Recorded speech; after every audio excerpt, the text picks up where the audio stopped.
Hi Leao, how are you? Welcome to the show. Thank you so much.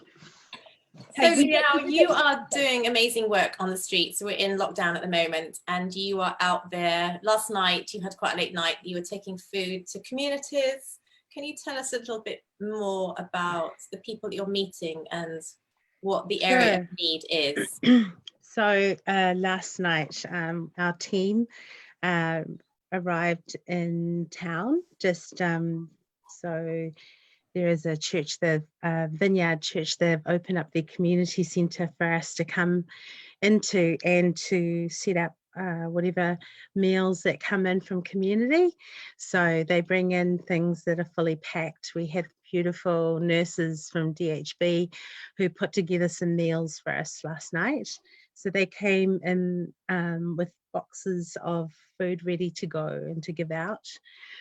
So we gather that all together. We have at the moment two trucks, two cars, that one carries all the hot drinks, and because they love the hot drinks, it was quite cold last night. So the hot drinks and desserts or any baking that people give us, that goes into one truck. And then the other truck has the trailer, which has all the meals in it. So the meals, any sort of bags that people give us, like hygiene packs, it could be some, shavers or a toothbrush, toothpaste, they get put into the trailer. So if there's some needs that people have, we may just have it there. We also have a truck. The truck is filled with blankets and warm jackets that have been donated. So we ask them, sometimes they ask us, which is good, because that way it is a need. It's not just, yeah. So we've been out the last 7 nights giving out meals to people. Owen does it twice a day, so he does lunchtime run, which is around about 70 to 80 people that they feed during the day. And how many people are you seeing at night? Oh, okay, so last night was around about I would say all up about 80 to 100. Okay. And why is this such an area of need? Is it because it's lockdown and people have lost jobs, or are we talking about general poverty in Auckland where people don't have enough money to survive and feed families? So I see it from some different perspectives. One is that normally for our homeless community, there is some really generous people downtown. So we have restaurants that are normally open, or cafes, and just people who are, on their lunchtime run, they'll just give them a meal. So at the moment on lockdown, there is nothing. I talked to a Victor guy who's doing lighting. He said even the birds are starving. This is the reality of what's happening in town. So we have that lot of, there's just no food. They're going through rubbish bins and there is no food. Yeah. We have another lot of people who are put up in hostels, bless Auckland Council, all the missions, and they have put them into places, but they still have no food. And because they haven't learned how to make food, it's, these are the realities. I think if we took it back a few layers, we would see that for all of us, we've had to learn how to cook, to learn at home. But when they've been put into a place, they really are unfamiliar with what they have. If they know that there's a hot meal down there, for now, it's not going to be, forever. But as we're meeting the need each night, we're starting to see just different layers of people and why they're there. Yeah. And we're not judging them. If they're hungry, they're hungry. And this is such an important message because lots of our listeners, Leao, are all over the world. And so if governments are supporting the homeless by putting them into accommodation, there is still no food there in many different cities. And also, as you say, that if companies, businesses, restaurants, cafes are normally generous in the day and passers-by are buying a sandwich or a hot cup of tea or soup for somebody, that is now not present, is it? So not at all. A need that most of us wouldn't be aware of, or we're thinking, well, why can't they get normal food? But if there's not people in the streets and we're all in lockdown, then absolutely. And you've got normal people who, I'm not going to say normal, sorry.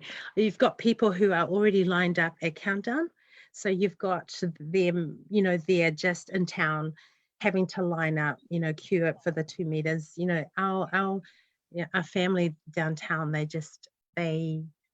struggle even though in those spaces. So I think what we're doing at the moment is really pivotal, just to meet them where they're at. And I think Owen, when he started this ministry, he went where they were. Like, it's great to set up somewhere for people to come, but when it's not possible, we will go to where they are. Yeah. And has it been left to the faith-based communities? I mean, I see generally across the spectrum, all faith-based communities are getting together.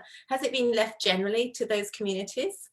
Yeah, it's been a tough call on that one. I just think it's just been from people who have a genuine heart for our homeless. But what we're seeing is that our faith-based, organizations have risen up.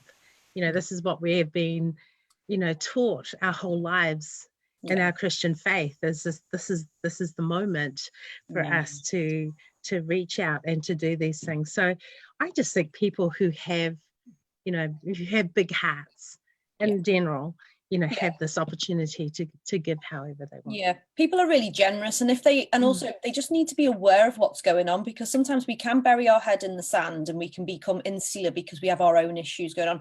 But as soon as you do realise it is people who are way worse off than you, I think most people do want to help. So, and we heard one of your Facebook lives the other day, and you were saying about, blankets are really important because we're coming into winter now, and of course, with the change of seasons, it's totally different here in Auckland. We've had the most amazing summer. So what things are you looking for from people? What can we do to help? We had a really beautiful story last night. One of the guys, our homeless family, he came and we went to feed him, and we looked down and we went, he was just wearing one sock. He had no shoe. And we looked at him, we looked at my feet, and we looked at the pastor's, he was standing there, and we went, oh my goodness, you're the same size.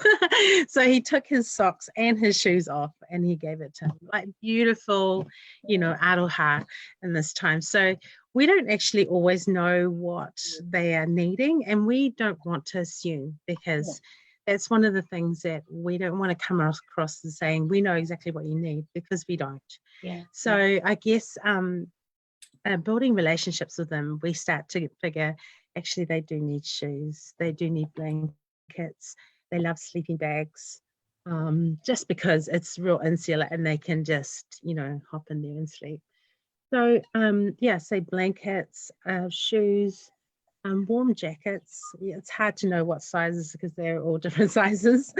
But when we can pull one out, or hoodies, they are so doesn't really matter what size. Like a general sort of large is fine for most people.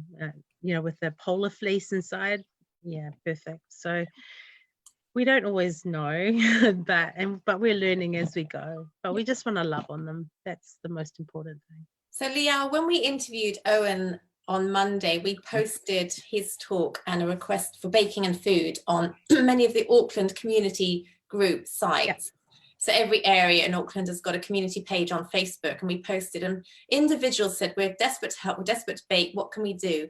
And I'm just wondering, in sense of, you don't want to have to go and collect, we can't go out, can we? So it has to be collected. You don't want to have to go to one house for a little bit of baking in one area and then drive 20 miles to another. So I actually have a drop-off point. So that is going to be at Vineyard Church in town.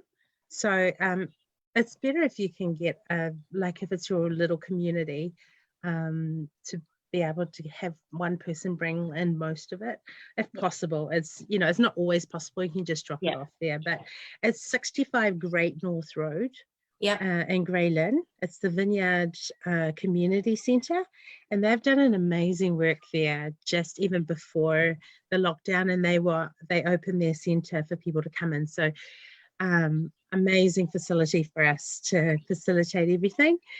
So for the lunch run, if you are someone who can do something and have it ready, you can take it down before 12 o'clock during the day and drop it off there. If you are wanting to bring something for the meal, I'm happy to give you my phone number. You can text me, or find me on Facebook, and bring in the cooking for around 4 to 4:30, because from 4:30 onwards we will start to pack all the meals. We would prefer that it comes already sort of warm and in containers ready to dish out, but if you can't do that, and disposable trays would be ideal for us to, just dish them out into containers, and so we can be out on the road by 5:15. So we have 45 minutes to pack everything, and then we're off on the road for possibly 2 to 3 hours. Okay, so I'm just going to repeat that. So drop off 65 Great North Road in Grey Lynn at the vineyard. Yeah. And then also for lunch, is drop off before 12 or drop off at 4 to 4:30. So if people have got baking to do that, or also to coordinate with you, maybe individuals within a community group. Well, yes, within a community. Yeah, that would be easier for me. But also I can tell you what days we may have light on. Baking can last a lot longer. We have one chest freezer, but we probably want another one, so that we can start to store some of these things. We don't always have nights that everyone is cooking, or we can come in there and cook something if we find that we don't have enough food. Yeah. So I had a message from somebody in Australia and somebody from England contact me to say, how can I help the homeless on the street in my own country when I'm in lockdown? So the message to people worldwide would be to contact your faith-based communities, see what the area of need is. Because most of the time they're normally out there doing that. So if you contact them, and maybe it would actually push them to go, actually, we can do something. Yeah. Because, regardless of what is happening, there are people who are, who, one of the, like Owen said, there was a few guys down there that hadn't eaten for 2 days, or 3 days if we hadn't sort of come out there, and we thought this is really essential. It's good to give out, food packages for people, but if they don't know how to cook, if they have never learned how to cook, all huge issues, that underlining issues that we will start to look at coming out of these levels. So I've been a community developer now for maybe coming up 4 years. And so I like to see a community on a bigger scale and go, well, what can we do in this space? So it's helped me quite a lot to think about and think through what can we do coming out of lockdown, coming out of level 3, level 2, and go, what are the, they need each other. This is our family down there need each other. So putting them into one space or one house isn't going to help the situation at all. So how do we look at it? Is it a marae styled way of living? Do we have wraparound services around that where we can, offer them so they can walk in their purpose? You know what I mean? So they can have, I want them to be out on the street serving. Yeah. I see that. I said to them, a few of the guys the other night, I see you doing this. We're not going to be here forever. We're going to go back to our west or out south, but this is your call. This is the place that you are. And people more than, we know them down here. Yeah. It might be your turn to love on them. Yeah, because they're not invisible individuals, are they? And they are all individuals, and they're all worthy of love as well. Absolutely. There's so many preconceived ideas about why people are homeless, but we don't know anybody's story, and that's why we need to come from a place of non-judgment. Absolutely. That's one of the biggest things when you come downtown and you come with us. So, at an opportunity when you do want to come down, just come with no judgment whatsoever. And you will find that you will come back more moved about it than they are. They teach you so much down there. And I just, every night has been different. Every night there's been learning about how grateful I am to come home to my bed. How grateful I am to come home and I have shoes. How grateful I am. Sorry, I'm going to get emotional. I am that I have, my family. Yeah. Some of them, one of the guys said to me last night, I just want to see my children were taken away from SIS, by SIS. I want to one day see my children. Yeah. These kind of stories, they all have stories, and they all have lives. They all have, but it's just getting to understand them, and just loving on them anyway. Yeah. And Leao, that's what our podcast is all about. We are disrupting the theory that everyone's got perfect lives, and we're telling people stories to say that you don't know what goes on behind closed doors. And I worked in prisons for a while in England, and everybody had a story. And I worked in a women's prison that was mainly murder, and women aren't born murderers, so their stories were just incredibly painful stories. The trauma they carried was just huge, and it was a very humbling experience to work there, because you just realize that our basic human need is love, to be loved, isn't it? And it's connection. I feel like, you know, for us as humans, that our whole purpose in this life is to learn to love and be loved.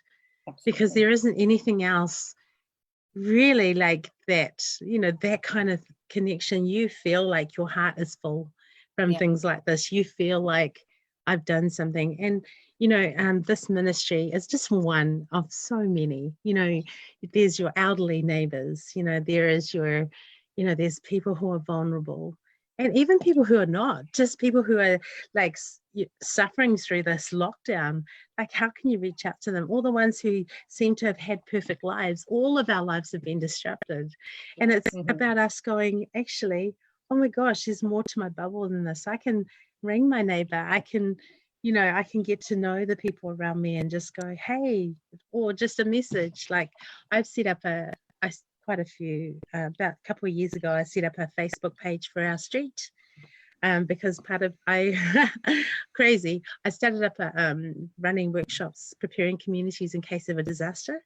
And so part of the plan is to, first of all, get your home ready. So you always have to start with your core, make sure your home plan is sorted, and then you move on to your street. And then just saying, hey, setting up a Facebook page, going to include you all, you know, anyone needing food, you know, let's just help each other. And so we had on April of last year, we had quite a big storm. And we still had power.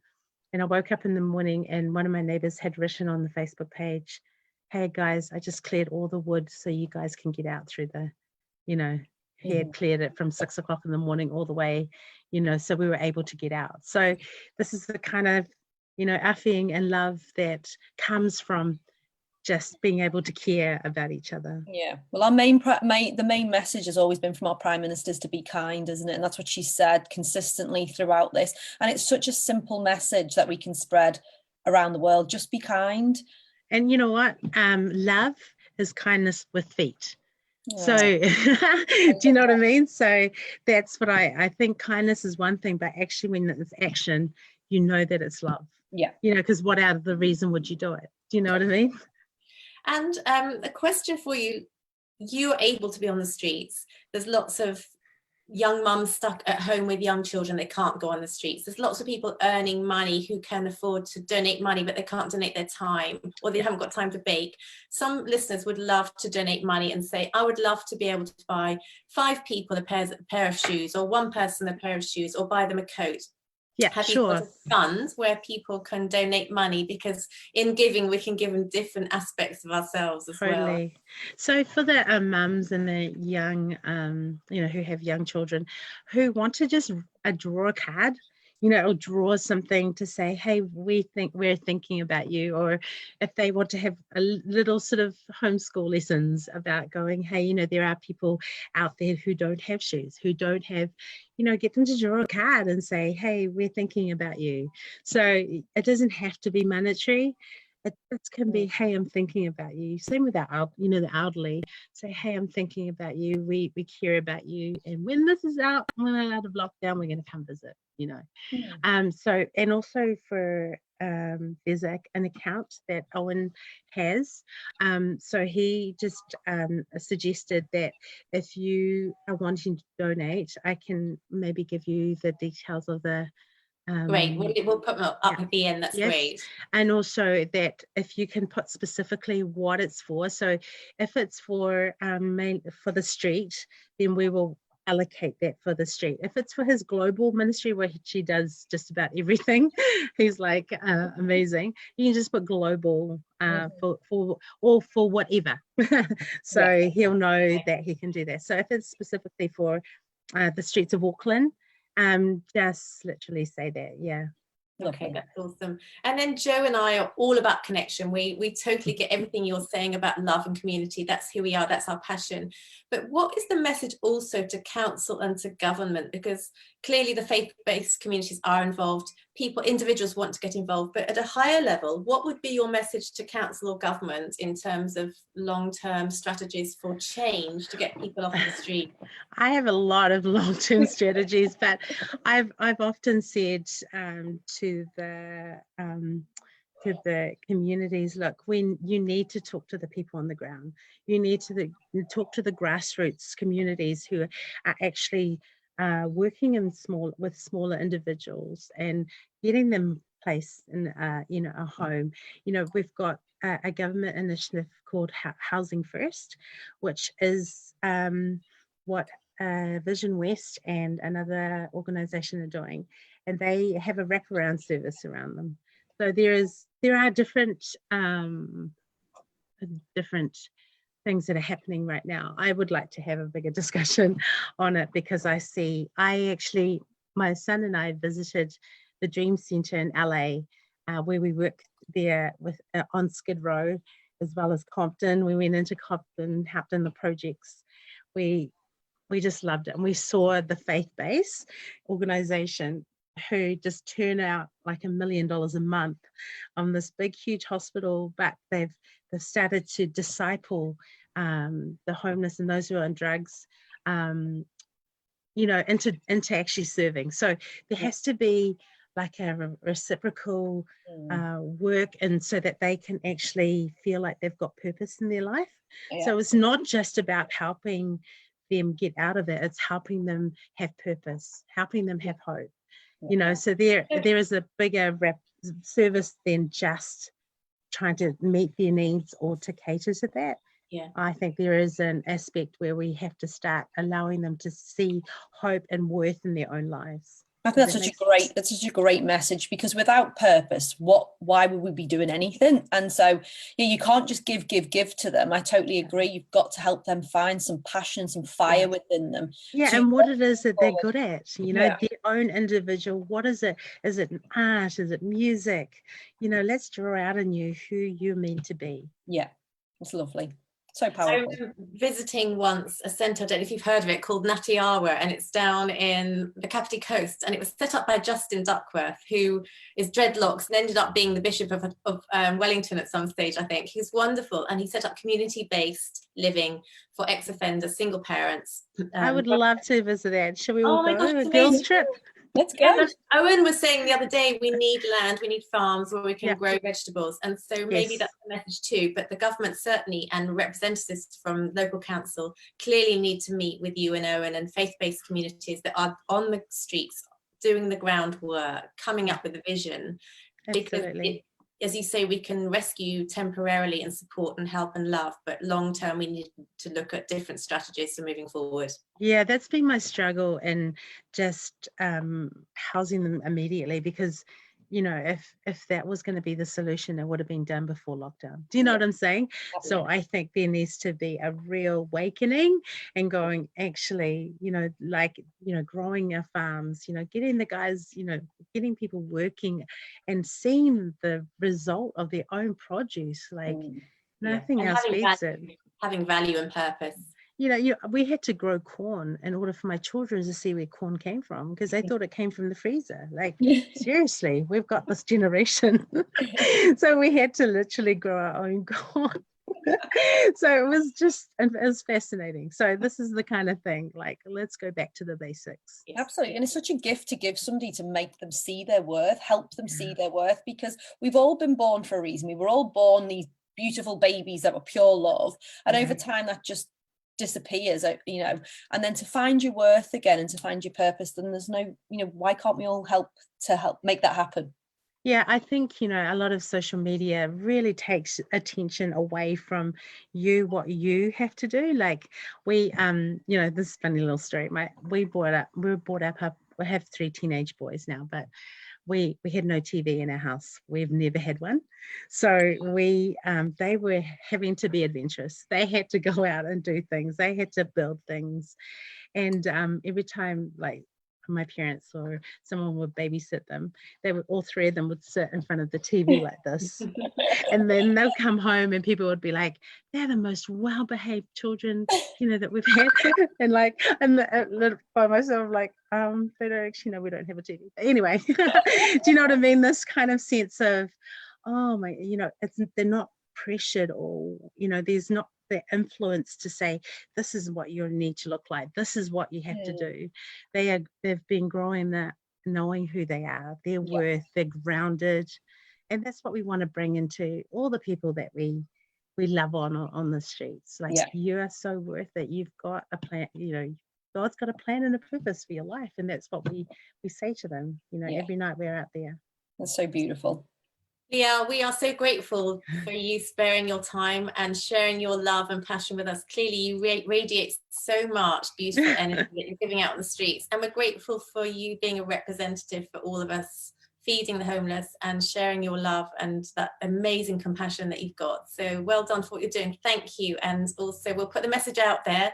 We'll share the details at the end about where to drop off food and what the council and representatives from government can do to get together and connect and come up with a plan for the future. Meanwhile, we'll all do our little bit and try and get some baking done, write little cards and notes and drop off some food. Awesome. Thank you so much. And let's do this again. We could do lots of topics. Absolutely. I can cover lots of topics if you want. Love it. Thank you so much for joining us. Awesome. Thank you so much for having me. Bye.